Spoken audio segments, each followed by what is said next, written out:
Look at him, man. Are you kidding me?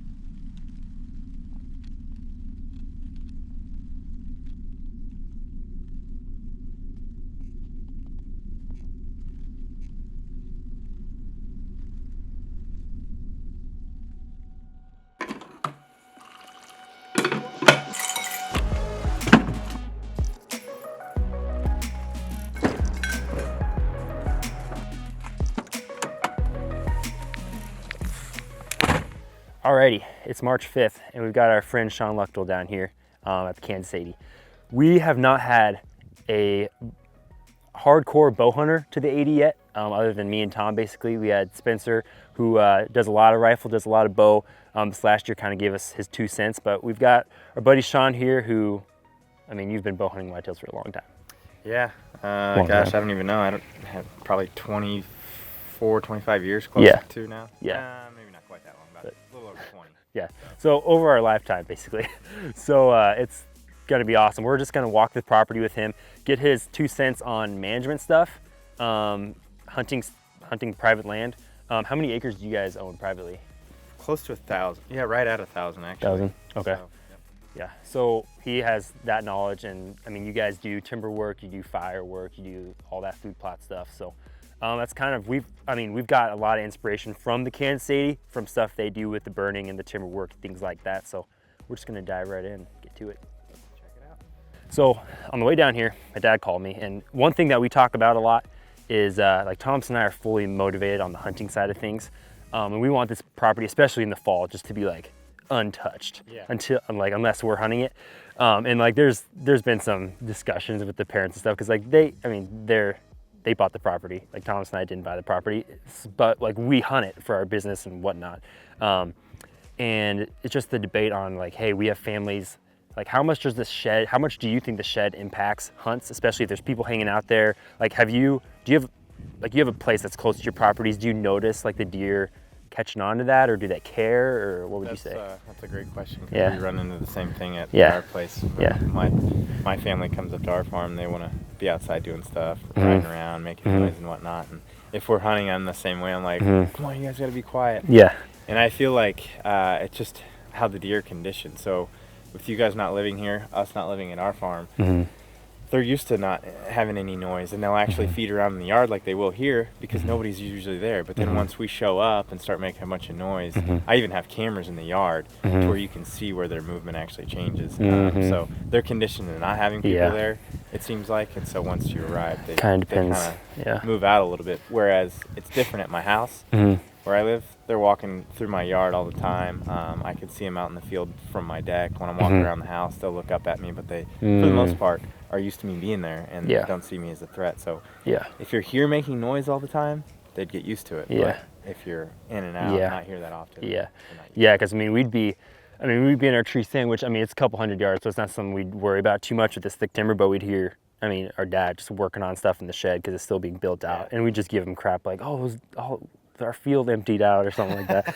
But it's like, I mean, I'm sure it just depends how much we're down here, and I'm sure it has some impact. I mean, deer aren't going to want to be that close to human interaction, but No, not that often. we'll just have to balance it. Yeah, that's right. Make the family happy, make us happy. That's Figure right. it out. We do. Mhm. Sure. So how do you, like, is there a certain way you lay out your food plots for archery stuff? Or do you just... Most of ours actually were already there. Mm. And so we've just hunted them, but most of them also are in valleys. Like, this isn't a bad valley. Ours are in some pretty steep valleys. And we started hunting them right when we got the place, and it took us about 2 or 3 years to figure out, like, okay, this isn't working, the wind swirls in here. So we literally will plant them, and we don't even hunt them, and it's more or less to help try to keep the deer concentrated, because they are in the middle of the farm.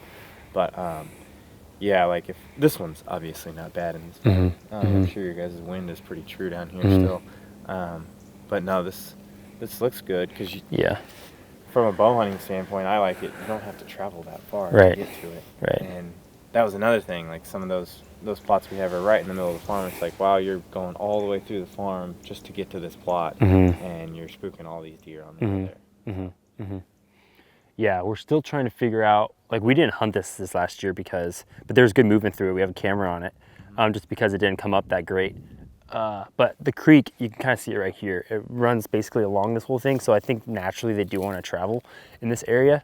And this was actually our hot spot this summer. Like, this is where we got most of our big velvet picks, actually, in this area. Yeah, which we were super surprised by. We didn't have a Spartan here, and we were like, man, we're not getting any summer picks this year. And then sure enough, we pulled that card, and it was like, what? They've been hanging out here?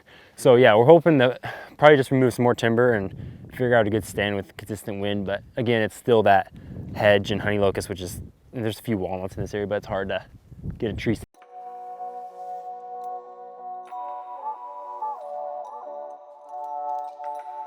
No, we don't. There's not many because actually we have a big problem with erosion. So some of them are just an absolute pain to get across and stuff. So we a little steep. But as far as water goes, we have a lot of ponds on there. And so if we were to, like, hunt a creek system for water purposes, we'd probably be kind of wasting our time. So many options for water. Hardwood trees. I guess what canopy closure are you looking for, like bedding, like at 20 to 40% or something, or higher? Probably 20 to 40. I feel like there's instances, if there's not a very good timber stand there, I'm not afraid to, like, cut more than I probably need to, and then just make sure that I'm keeping fire on it to keep growth going and keep the bad stuff down. So, like, we've never burned in the timber. This would go pretty easy. Yeah, everything I've seen would burn really, really, really well. There's so much, not much leaf litter, but there's so much grass in here. That it would burn really, really well. Like, that's too bad they wouldn't let you burn yesterday. Because you could have gotten a really hot fire, and that's what you need. Especially to knock back all this multifloral rose. That stuff drives us nuts. And, like, hitting it with a hot fire, it would knock it back really, really well. I'm not saying it wouldn't come back, but it would do a lot of damage. And some of these cedars, they're good, don't get me wrong. But some of them could go up. Yeah, some of them could go, and you're just going to have so much more ground cover in here. Yeah, so, like, I mean, are you talking in a year or two? Or, like how fast is that turnaround? Because we've never done it in timber. It just depends on your rainfall. If you get a good rainfall, you'll see a lot of growth in here, and that's kind of what you gauge it off of. If you had a dry year, you probably wouldn't want to come back in here and burn again, like if you had a really dry year. But for the most part, I wouldn't be afraid to burn it and then come back in here again in a year and burn it again. Especially if you get a lot of rainfall. So are you burning, like, right now in the dormant season, or are you burning late growing season, like August time frame? You guys know, your guys' schedules are the same way. It just depends. And then on top of that, finding the right conditions to do it. I burn when I can. Gotcha. But I don't know. If I could time it out right, I feel like a later burn is typically better because you're really knocking back the stuff that's starting to come back in the spring already. It's gone out of dormancy, but especially fescue. Fescue's the cool season grasses, and then those cool season grasses, they'll start here in like the next month. And if you can knock them back, that gives the stuff for the warmer season stuff a chance to actually come in. See, as a bow hunter, like we were talking to Matt Ross, he's like, you gotta do late growing seasons, like August time frame. But as me, I'm like, I don't want to run a fire through all my ground. But I mean, I'm sure the deer would. I mean, it's a day of fire, but I'm like, that's also, I don't know how fast that cover would come back. But he's like, that's when it could really change some structure in here. But as like a bow hunter, I'm like, August hits, I hang stands early, and I'm off until opener. So I'm like, balancing between management and hunting life. And so Joel has always told me the same exact thing. And I've wanted to do that. I just never have because I'm in the same exact boat as you. But I've heard that it's actually a really good thing to do, and you have a really good outcome with it. And I wouldn't be against trying it. You know, that's the thing too with this. You guys could actually small find sections. a smaller unit, break up a little small unit and do it that way, and just see how it performs. Difference in the deer population once they've cut most of the crops, or no?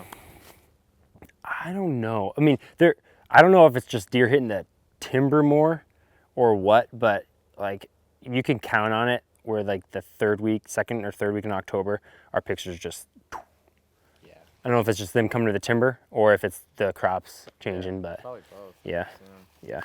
Cool. We just wait for it because like I mean, summer picks aren't a thing really for us, but it's just like as soon as October hits, we know we're just gonna bucks we haven't seen before. Just gonna like, nope, there we go. There's a few homebodies, but is that going? Okay. So Shawn, this is our east fence line is like, I don't know, 30 yards over there, and that's just on this side. I think it's just they rotate ag, but one thing that Thomas and I have struggled with is our property going north-south the long way. Just accessing this like east side has been really tricky because basically our entire property deer could bed in. Like we are just working on like getting specific areas for bedding better than others, so we can kind of know where the deer are going to be at. But basically to get through here, we know we'd bust deer. Is that like a thing you guys have to deal with, and how do you go about your access? Yeah, that's something that we've learned through trial and error. Access, and I feel like the shorter the distance you got to go, the better it is on private ground. Sometimes on public, it can be a different story there with that, but that's different discussion for another day. But yeah, I would say that the shorter the walk and in will be less disturbing to the deer. And so if you can gain just permission for access from the neighboring property, that's something that we've gotten before, and it helps out so much. It changes your wind direction for hunting, all of it. But yeah, the only time that I'm ever very intrusive like that, to where I'm like, all right, we're gonna go right through that and get into the stand, and I don't care what happens, is the rut. In the middle of the rut, you can get away with so much. If he's not standing right there when you walk in, which he could be a mile away, you're most likely gonna have a good chance of killing him. And even bumping a buck at that point, it's like, it's less, because I mean they're just moving all the time. That's right. They'll just come right back. That's one. That's one thing that Spencer Newharth, he was like, oh man, if it was the rut, I would just be bombing back there just to like go do those, which we have. I mean, we've done a little bit back here, but we haven't done. We'll get to some of the property over here that, I mean, we just don't hunt because we just like getting there is just a nightmare. We just don't want to mess with it. But there's certain times of the year where you want to do that. I was talking actually to some neighbors that used to hunt this ground, and they're like, we killed all the bucks on the east fence line. And I was like, how did you get there? Like, we just probably overthink it. They're probably just like, oh, I want to hunt the east fence line, just walk through and go shoot bucks. But I'm like, we haven't shot a buck on the east fence line. We're just, I don't know. And that's the thing too. We probably may overthink it, given what we do. And another thing is there's two of us. And when you're one guy and you're going to a tree stand, you can literally just get in there, a lot of times undetected, and get right into the tree quick. You don't have all this stuff to set up, so that changes the game too. That's true. For a single hunter. All right, well, let's head to our southeast tree stand. That has been one thing we've actually noticed. If we mow trails through this, they use them. Like, that's honestly the only good part of it being so nasty in here, that if we do mow trails, oh, they like, if we mow for access, the deer are just using it. And it's like, well, it kind of works, but I mean, they just use the trails. You just make a maze throughout there. Yeah, But that makes a lot of sense. I'm sure they do. yeah, I'm pretty sure this was one we we mowed at one point, but Yeah. I don't know. They definitely use our trails. Good. All right, so this tree right behind where Tom's filming that was our oak central set basically. So it's not super central, it's kind of north central, but it's been one of our best sets. We have like kind of on this ridge line that's open, used to be a road. And then you have really good bedding off of this ridge. We had probably, I mean, our best encounter with a really nice 3.5-year-old came right up underneath us. And then we were just talking to you about how we had like our best shooter just go north of us, couldn't get a shot. So it's a really good traffic area, but you were kind of saying that possible maybe staging clover plot or some green plot. Yeah, with having the bean plot up there, I think in October this would be phenomenal on a clover plot. Just when those bucks and the does too are all hitting the greens in the middle of October, and got all this bedding right here. Yeah. Perfect for a southwest wind blowing that way. Yeah. Whether they make it to the bean field or not, I'm sure this being so close to the bedding would be a phenomenal spot. You could pretty much, you could shoot all the way across it. Definitely. Perfect staging plot. Yeah, it's just naturally open. I mean, we could clear out room for a plot in a day probably. Yeah, just absolutely. Coming Not in too here. much work to do, really. Just a few hedge trees and some cedars. Yeah. Be good to go. Yeah. Cool. That's something we gotta consider. We always want more food. All right, so we are in our bean plot, and some changes that we've made, Shawn, from like just the last 2 years. We feathered this edge quite a bit. In here, which we haven't quite walked yet, we girdle a lot of trees, and that's something that we've talked to the NDA guys about. They just said, like, feather the edge, which will also make the deer feel safer coming out into the plot, because sometimes we feel like they get out here and they're just like going from that hard timber to beans. They're kind of nervous to like step foot in here. So that's one big change that we're still working on, but it's quite a bit better than it has been previously. We have had amazing sits here, but there's also like a lot of like late movement because I think it's just a hard edge this last few years. It'd pop out just like scanning the plot for a long time before coming out. But I mean, you killed your buck right here. Spencer killed club right there. So we've had, I mean, a really good success here, but we're trying to make it a little more bow hunter. So another thing that we're thinking to also help the path that we just walked out is, so the Egyptian wheat runs on our road right now. We want to bring it in to basically where that platform is, even tighter, maybe like one row of beans tighter, and really just like shrink the feel of the plot, and have a strip come down here, which we'd walk on the outside of and be able to shoot into our oak set that we just came from.